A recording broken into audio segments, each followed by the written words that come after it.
Good morning बच्चों। Good morning sir. आज हम एक बहुत इंपॉर्टेंट टॉपिक करेंगे, चैप्टर 6 का important part, that is called transportation. अब ट्रांसपोर्टेशन में हमें क्या पढ़ना है? देखो, तुम्हें बताओ कि हमारी जो बॉडी है वो मल्टी ऑर्गन है, मतलब बहुत सारे ऑर्गन है।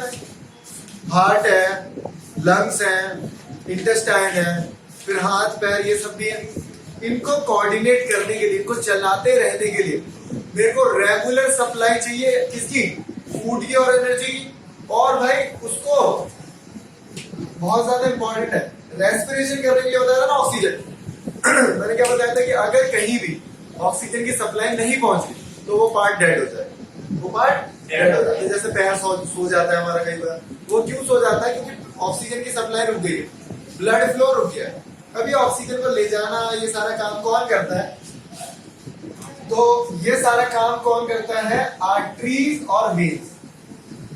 अभी इन दोनों में डिफरेंस भी बताऊंगा, बहुत इंपॉर्टेंट है। ये हमारी है ब्लड वेसल्स, जो लगभग इतनी लंबी है कि पूरे अर्थ के 8 चक्कर लगा देंगे अगर इन सबको बांध दिया जाए। लाखों में स्पाइनल कॉर्ड देख रहे हो ना, उसके अंदर ही लाखों में है, मतलब ये जो रीढ़ की हड्डी है इसके अंदर ही लाखों जा रही है। वही हमारे सिग्नल्स को लेके जाती है, खून को लेके जाती है, वापस आती है, ये सारी चीजें है ना। उसके बाद मैं बात करूँ, एक पंप है, जैसे मोटर लगी रहती है। अब देखो, मेरा खून है जो, उसमें ऑक्सीजन है, अब उसको सर तक ऊपर लेके जाना है। तो तुम्हें पता होगा, जब नीचे पानी है और उसको ऊपर लेके जाना है तो तुम मोटर से चढ़ाओगे, पंप से चढ़ाओगे। तो हार्ट काम करता है, कैसे काम करता है? ये पंप किधर है? ये पंपिंग ऑर्गन है। देखो ना, पंप किधर करता है, लगभग 1 लाख बार धड़क लेता है पूरे दिन में, लगभग 1 लाख बार पूरे दिन में धड़क लेता है। ठीक है, 1 मिनट में 72 बार धड़कता है। 72 है तो ठीक है, 60 से 72 80 तक पहुंचा है, कोई दिक्कत नहीं। उससे ज्यादा हो रही तो दिक्कत है। उसके बाद ब्लड एंड लिम्फ में मैंने बता दिया, एक सर्कुलेटरी मीडियम जो कि ऑक्सीजन को, एनर्जी को पूरी बॉडी में सर्कुलेट करता है। तो ये तुम्हें समझ रहा है। तो इन सब का मतलब मेन काम ये है, जो एग्जाम में आता है। देखो, एग्जाम में जो आता है वही पढ़ाऊंगा, ठीक है। हार्ट से आता है, मेन टॉपिक है वो है हार्ट। यार हार्ट कैसे काम करता है?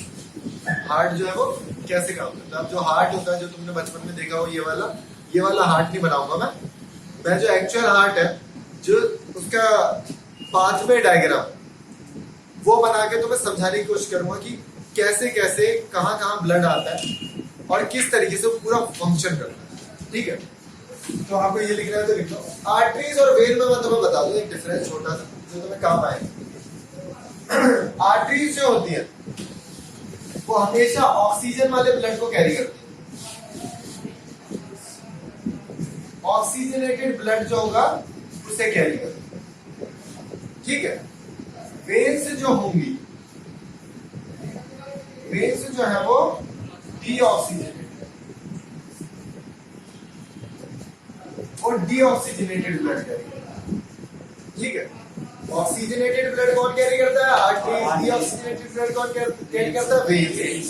जो है मुझे दिख रही है, ये हरी हरी सी, ये क्या है? वेन्स। जो नसें तुम्हें दिखती है हमारी वेन्स है, क्योंकि इनमें ऑक्सीजन नहीं, इसलिए नीली हरी दिखती है। जो आर्टरीज है वो लाल होती है, वो बिल्कुल हड्डी से चिपकी रहती है और वो ज्यादा मजबूत होती है। जो आर्टरीज है वो ज्यादा मजबूत रहती है, क्यों? उन पर ज्यादा प्रेशर लगता है ना, क्योंकि ऑक्सीजनेटेड ब्लड को लेके जाना तो प्रेशर थोड़ा हाई रहता है। तो ये थिक वॉल होती है, कैसी होती है? Thick wall. बदन की जो खाल होती है वो थिक वॉल होती है, ये थिन वॉल है। ये कैसी रहती है भाई? Thin wall. बस इतना बेसिक डिफरेंस है जो बताऊं, बाकी तो तुम्हें सारा हार्ट में मैं बताऊंगा, ठीक है। इसको उतारना हो तो उतार दो। तो देखो, अब मैं तुम्हें हार्ट के बारे में बताता हूँ। ये जो डायग्राम तुम्हें लग रहा होगा, ये तो हार्ट का नहीं लग रहा हो, तुमने तो हार्ट को वही पढ़ा होगा, लाल वाला दिल इमोजीज में जो भेज देते हैं, ऐसा नहीं होता। ये है असली, ये है असली। तो ध्यान से समझना कि क्या क्या पार्ट्स है। अगर तो अभी तो तुम्हारा एमसीक्यू पेपर है, अगर थ्योरी पेपर कभी आता तो उसमें कैसे लिखना है? पेपर में आता है important double circulation. What is double circulation? वो ये पूछ लेता। तो डबल सर्कुलेशन इज नथिंग, अब जो हार्ट में 2 बार ब्लड आ रहा है ना, that is called double circulation. कुछ कुछ भी नहीं, वो मैं तुम्हें बताता हूँ कैसे आ रहा है, कहां से आ रहा है। देखो मैंने क्या बताया, हार्ट एक पंप है, तो भाई लंग्स के पास तुम्हें बताया एल्बो लाइन ऑक्सीजन दे दी, ब्लड में क्या करा, एल्बो लाइन ऑक्सीजन डाल दी, ले भाई ले जा। लंग्स से ऑक्सीजन आ रही है कहां पे, पंप में, हार्ट में। कहां पे आ रही है, लेफ्ट एट्रियम। पहला पार्ट ये लिख रहा है ना, नंबर 1, पहला पार्ट क्या है, the oxygenated blood comes from lungs to left atrium of heart। ये देखो मैं लिख रहा हूँ राइट हैंड से, लिखनी लेफ्ट क्यों है, क्योंकि इसको ऐसे देखो, ये दिल में ना ऐसे लगा, ठीक है, फिर लेफ्ट, तो लेफ्ट एट्रियम, इसलिए मैंने यहाँ लिखा लेफ्ट एट्रियम। ये 4 चैम्बर है, पहले बता दो, ये 4 चैम्बर वाला हमारा हार्ट होता है। कई चीज होते हैं जिनको ऑक्सीजन की बहुत ज्यादा जरूरत, वो 8 चैम्बर वाले होते हैं, कॉकरोच के 8 चैम्बर होते हैं, 8 खाने होते हैं। किसी जानवर सोते रहते, कोई काम धंधा नहीं, होते 2 ही चैम्बर होते हैं। जैसे फिशेज होती हैं, है ना, उनके 2 ही चैम्बर होते हैं। नहीं, उनके पास गिल्स वगैरह ना, ऑक्सीजन का काम वगैरह पहुंचाना, काम आसान हो जाता है। हमारा तो यही काम करता है, इसी में लोड पड़ता है, ये रुक गया तो काम खत्म, समझे ना। ऐसी तो ये रुक गया तो काम चलेगा क्या, नहीं चलेगा, ठीक है। तो ऑक्सीजनेटेड ब्लड कहां से आया, लंग्स से आया, कहां आया, लेफ्ट एट्रियम में आया, लेफ्ट एट्रियम में आया। अब यहाँ पे ना वॉल्व लगा रहता है, बायकस्पिड वॉल्व बोलते हैं, इसको क्या बोलते हैं भाई, बायकस्पिड वॉल्व। ये बायकस्पिड वॉल्व ऐसे होते हैं कि अगर नीचे आ गया ना खून, वापस नहीं जाने का ऊपर। ये सेमी परमेबल मेम्ब्रेन की तरह होता है, मतलब एक बार यहाँ आ गया ना, मतलब मोटर ने पानी ऊपर चढ़ा दिया, अब वो नीचे नहीं आएगा, मोटर से वापस निकल जाए। भाई जब आ रहा है तो जा नहीं सकता, वापस जा सकता है, लेकिन एक वॉल्व होता है जो इधर से प्रेशर लगता है, खुल के अंदर जाता है, फिर ये लॉक हो जाता है, लॉक हो गया, पानी वापस नहीं जा सकता, समझे। तो that is called bicuspid valve. अब यहाँ पे खून आ गया, फिर यहाँ आएगा किसमें, लेफ्ट वेंट्रिकल, लेफ्ट वेंट्रिकल में खून आया। लेफ्ट वेंट्रिकल से देखो पार्ट 2 क्या, पार्ट 2 में क्या लिखोगे, the blood goes from left atrium to left ventricle। बिल्कुल सिंपल लैंग्वेज, जो तुम्हें समझ में आ जाए वही बोल रहा हूँ, ऐसे कोई टफ लैंग्वेज नहीं बोल रहा, समझ में वही लिख दिया। यहां से यहां है, ठीक है। तीसरे पार्ट में क्या है, अब तीसरे पार्ट में क्या है, हार्ट में ऑक्सीजन आ चुकी है, अब उसे क्या करना है, पूरी एक बॉडी पार्ट को देनी है ना भाई, सप्लाई करनी है बहुत तेजी से, जल्दी से। तो ये सप्लाई कौन करता है, oxygenated blood from left ventricle to whole body organ by या via main artery called aorta. कौन सप्लाई करेगा, मेन आर्टरी बाय एरोटा, ठीक है, गॉट इट, हो गया भाई। बॉडी ऑर्गन हो गया, यहां तक ब्लड आ चुका है, बॉडी ने ऑक्सीजन कंज्यूम भी कर ली, बॉडी ने ऑक्सीजन कंज्यूम कर दी। अब डीऑक्सीजनेटेड मतलब कार्बन डाइऑक्साइड दे दी उसने खून को, जा भाई लेके जाए से निकाल। अब निकालेगा तो लंग्स, लेकिन लंग्स तक पहुंचाएगा कौन, हार्ट, अगेन हार्ट। तो बॉडी ऑर्गन से लेफ्ट, देखो मैंने बताया ना ऊपर क्यों आ रही है, नीचे क्यों नहीं भेज रहा, क्योंकि ना अभी बताया ये वापस नहीं जाने देता, समझो ना, इसीलिए ऊपर जा रहा है, फिर नीचे आएगा, फिर ऐसे जाएगा। यहाँ कंफ्यूजन मत कर देना, क्रॉस आ रही है सीधे, ये ऊपर इसलिए भेज रहा हूँ क्योंकि अगर यहाँ भेज देते तो वापस कैसे करता, जाने की, समझे। तो पहले मैंने भेजा था राइट एट्रियम, जो डीऑक्सीजनेटेड ब्लड है, कैसा है, डीऑक्सीजनेटेड ब्लड है, कहां भेजूंगा, राइट एट्रियम में, किससे, मेन वेन से, मेन वेन से, ठीक है। एक चीज और बता दूं, क्या भी बता दूं, जो पल्मोनरी वेन है, दुनिया की सारी वेन डीऑक्सीजनेटेड ब्लड कैरी करती है, लेकिन सिर्फ एक वेन ऐसी है, कौन, पल्मोनरी वेन, जो कैसे ब्लड कैरी करती है, ऑक्सीजनेटेड, सिर्फ एक वेन, याद रखना। और ऐसी ही एक आर्टरी है, पल्मोनरी आर्टरी, जो कैसा ब्लड कैरी करती है, डीऑक्सीजनेटेड, लेकिन सारी आर्टरी कैसा ब्लड कैरी करती है, ऑक्सीजनेटेड ब्लड। सारी आर्टरी ऑक्सीजनेटेड, लेकिन पल्मोनरी आर्टरी डीऑक्सीजनेटेड। याद रखना, कंफ्यूज करने के लिए बहुत आता है कि कौन सी आर्टरी ऐसी है जो डीऑक्सीजनेटेड करती है, पल्मोनरी आर्टरी। ऑप्शन 4 दिए लगा।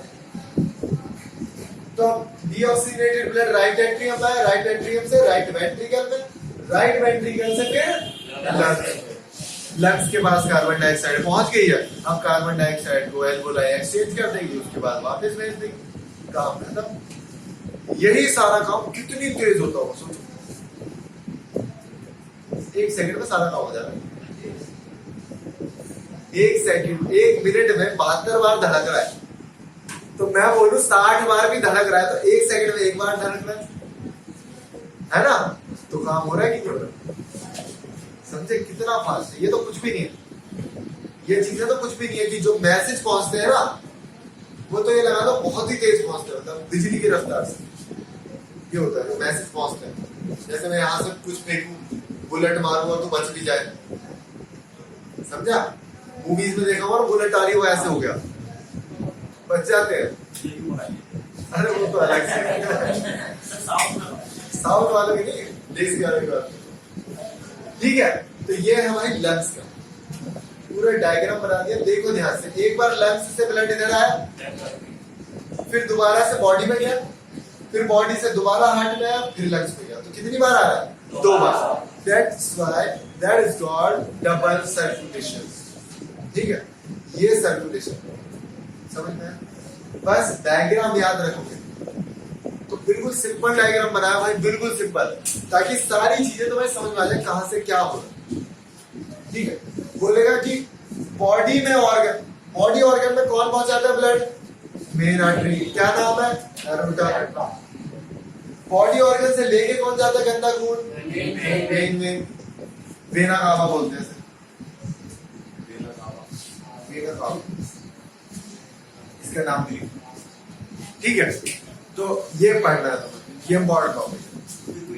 ठीक है, एमसीक्यू वाले स्लाइड तुम्हें मिल जाएगी, एमसीक्यू से करते। एमसीक्यू जिस भी बुक में लिखे हुए हैं समझ के करने हैं, आंसर नहीं आते तो आंसर देख लो, फिर उसको समझने की कोशिश करो, अच्छा ये आंसर है कैसे, है ना? तो अपने आप समझ में आ जाएगा, अच्छा ये डायग्राम है, ये ऐसे आ रहा है, अब समझ में। ठीक है, तो इस तरीके से समझ जाओ। देखो, अब उसी का एक सब पार्ट है, दैट इज ब्लड। हमने ब्लड तो पढ़ लिया कि ब्लड इधर जाता है, उधर जाता है, ऑक्सीजन को कैरी करता है, लेकिन उसके अंदर भी तो कुछ होता होगा ना जिससे वो कैरी करता है।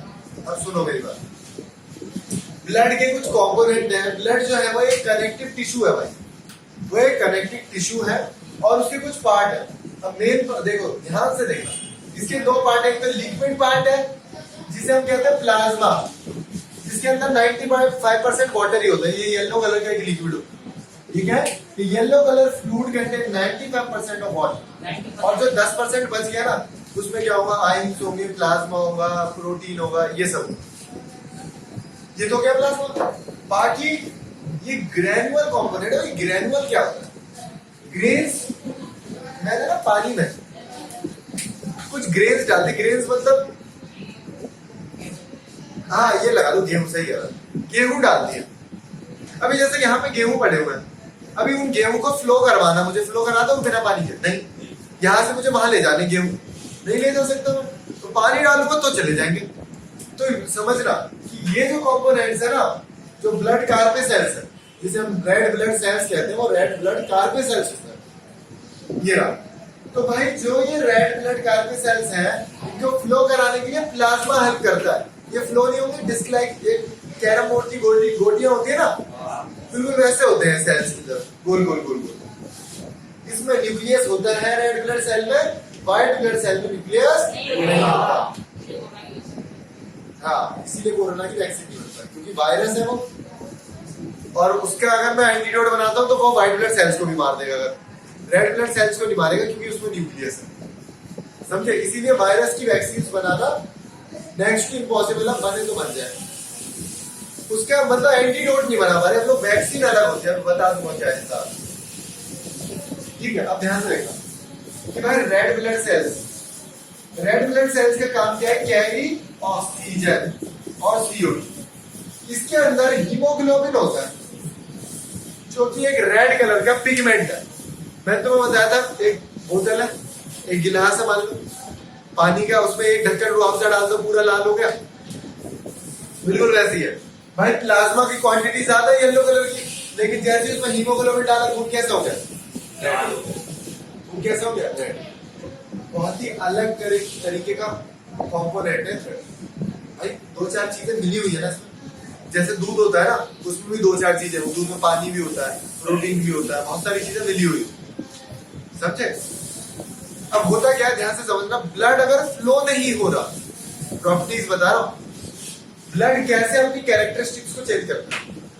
तुम्हें लगता है कि ब्लड अगर फ्लो हो रहा है, ब्लड तुम्हें लगता होगा पानी से गाढ़ा है, पानी से पतला होता है, जो भी तो इतनी पतली पतली नसों में फ्लो कर रहा है, बहुत पतली नसें होती है, समझे। खून पानी से भी पतला है, जब भी तो यहाँ कोई चक्कू मार देता पिचकारी की तरफ निकल जाता, देखा होगा ना ये। तो अब मैं तुम्हें ये भी बताता कि ब्लड किस तरीके से बिहेव करता है। अगर वो रुक जाएगा, अगर वो कहीं रुक जाएगा तो वो गाढ़ा हो जाएगा, वो गाढ़ा हो जाएगा, इसीलिए उसे हमेशा फ्लो होते रहना पड़ता है। अब जब ब्लड भी डोनेट करोगे तो वो एक थैली में रखते हैं, और वो थैली ऊपर करते हैं नीचे करते हैं, एक मशीन में रहता है। अगर आपने डोनेट कर दिया ब्लड और वो किसी हमारे काम का नहीं है, वो मान लो किसी को नीड होगी तो उसमें डाल देंगे, तो क्या करा जाता है, एक मशीन होती है, इसमें ऐसे कंपार्टमेंट बने रहते हैं, इसके अंदर ब्लड की थैलियां रख दी है मैंने, इसके अंदर ब्लड की थैलियां रख दी, पैकेट्स रख दिए, और ये मशीन घूमती रहती है, ये मशीन ऐसे घूमती रहती है, तो ब्लड भी थैली में ऊपर जाता है, नीचे आता है, ऊपर जाता है, नीचे आता है। तो ब्लड का मूवमेंट बहुत जरूरी है, नहीं तो वो रुक जाए। अब ब्लड के दो कंपोनेंट होते हैं, एक होता है प्लेटलेट्स जो तुमने सुना होगा, दूसरा होता है हेपरिन। हेपरिन ब्लड अगर हाथ में कट गया तो ब्रेन बोलता है कि प्लेटलेट्स को एक्टिवेट कर दो, तो वो एक केज लाइक स्ट्रक्चर बना, जाल बना देते हैं, और जाल बना के क्या करते हैं, क्लॉटिंग करते हैं, जाल बना के क्या करते हैं, क्लॉटिंग करते हैं, हेल्प इन ब्लड क्लॉटिंग, इसीलिए खून गाढ़ा हो जाता है, और गाढ़ा होते ही वो क्या हो जाता है, खून गाढ़ा हो गया, अब गाढ़ा हो गया तो वो क्या हो जाएगा, बंद हो जाएगा, फ्लो नहीं होगा, यही तो होता है। लेकिन इसका ये काम कौन करवा रहा है, ब्रेन करवा रहा है। अभी कभी सर फट जाए तो बोलते हैं क्या, बाइक से एक्सीडेंट हो गया, सर फट गया, ब्लड फ्लो नहीं रुक रहा, प्लेटलेट्स एक्टिवेट नहीं होते, ब्लड फ्लो नहीं रुक रहा। अरे ब्लड फ्लो नहीं रुकेगा तो वो खून निकलता ही जाएगा, पूरा सारा खून निकल जाएगा, खून निकल गया तो ऑक्सीजन लेके कौन जाएगा पूरी बॉडी में, मर गया ब्लड, वो बंदा मर गया, ये होगा। दूसरा है हेपरिन, जो कि ब्लड को फ्लो होने देता है, ब्लड को थिन बनाता है, पतला बनाता है, ये ब्लड को गाढ़ा बनाता है ब्लड में। हेपरिन क्या करता है, ब्लड को पतला बनाता है, और क्वेश्चन क्या आता है, ब्लड को पतला कौन बनाता है, थिन कौन करता है, हेपरिन। तो याद रखना है कि हेपरिन एक्टिवेट है तो ब्लड फ्लो हो रहा है। जैसे जो बोलती है ना चिपक जाती है जोक, जोक के सलाइवा में, उसके थूक में जैसे चिपकती है, उसके थूक में हेपरिन होता है, और जैसे ही हेपरिन होता है एक्टिवेट कर देता है, वो खून पतला रहता है, तुरंत खटाखट खटाखट खून चूस लेती है, और फिर उसको छुटाओगे नमक डाल के, फिर उसको ऐसे कूट दो, सारा खून निकल जाएगा तुम्हारा, मतलब वो इतना खून चूस लिया इतनी सी देर में, ये होता है बिल्कुल इंजेक्शन की तरह सख्त, बहुत तेजी से। इसके बाद white blood cells provide body defence bye engulfing the germ.